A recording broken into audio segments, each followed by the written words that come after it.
Dica de estudo do texto. Uma vez que a Bíblia é a palavra de Deus, ela deve ser interpretada com muito cuidado. Vejamos qual é a dica de hoje. Mensagem central do livro. Hoje nós vamos ver então do que se trata esse princípio, como aplicá-lo e vamos finalmente aplicá-lo à primeira carta do apóstolo Pedro. Então vamos ver do que se trata. O que é o princípio da mensagem central do livro? É o mesmo princípio da mensagem central do texto, só que aplicado à mensagem central do livro. Então vamos ver aqui, vamos rever esse princípio aplicando ele ao livro.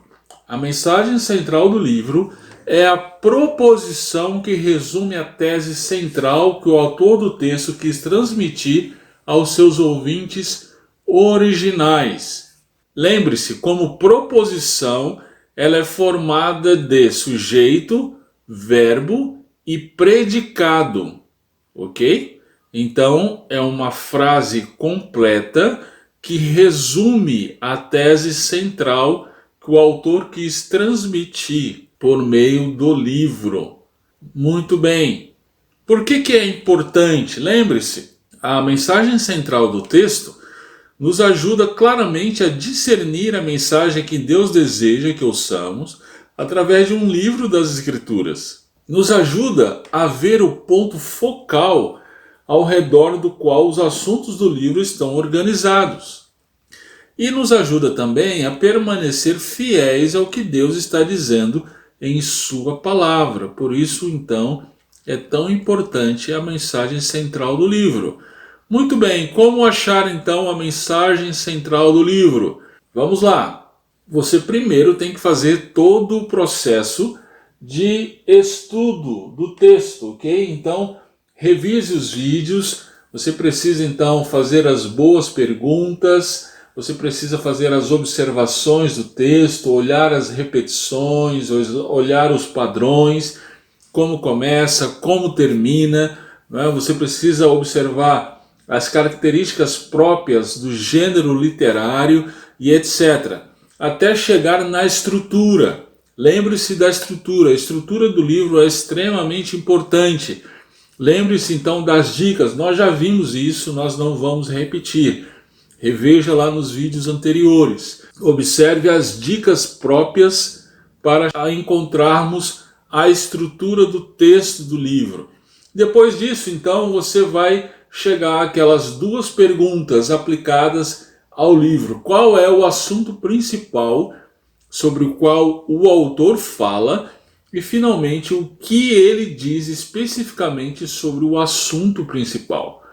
Ok? Essas duas perguntas são muito importantes para chegarmos à mensagem central do livro. Muito bem, então vamos ver como isso se dá na primeira carta do apóstolo Pedro.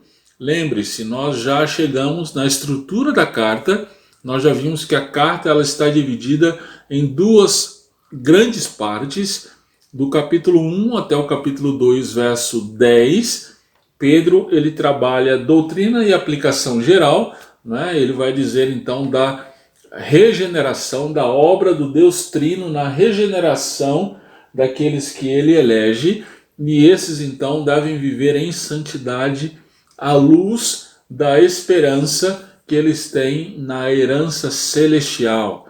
E a segunda parte é uma aplicação mais específica, então tratando de ocasiões específicas de como o cristão deve se portar em relação às autoridades civis, em relação ao trabalho, em relação ao casamento, em relação ao sofrimento, depois terminando com pastores e os jovens e recomendações gerais, não é?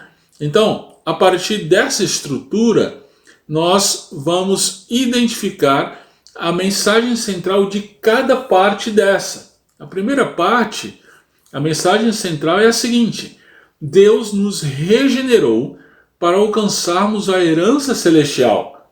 Assim, enquanto peregrinos, mesmo em meio às aflições desse mundo, aguardemos em santidade a manifestação daquele que é o fundamento da igreja.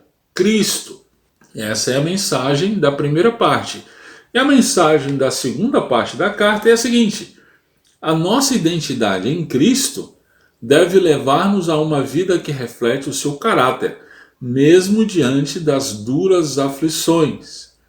Ok? Muito bem, então nós temos o trabalho completo aí de estudo do texto, e agora então nos resta chegar à mensagem central do texto. Essa mensagem central do texto, lembre-se, tem que responder aquelas duas perguntas: qual é o assunto central do texto e o que o autor diz a respeito daquele assunto. Então, a minha proposta é esta mensagem central para a primeira carta do apóstolo Pedro. Deus nos regenerou para alcançarmos a herança celestial. Assim, enquanto peregrinos nesse mundo, mesmo em meio às aflições, vivamos de modo a refletir o caráter de Cristo. Novamente, a mensagem central do texto é extremamente importante para nos ajudar a mantermos a fidelidade na nossa interpretação do texto. A interpretação de textos específicos do livro, à luz da mensagem central do livro, ela tem maior possibilidade de manter-se fiel à intenção do autor ao escrever o que escreveu. Muito bem, ficamos por aqui, espero que tenha sido útil para você. Vamos nos encontrar na próxima semana, se Deus assim permitir.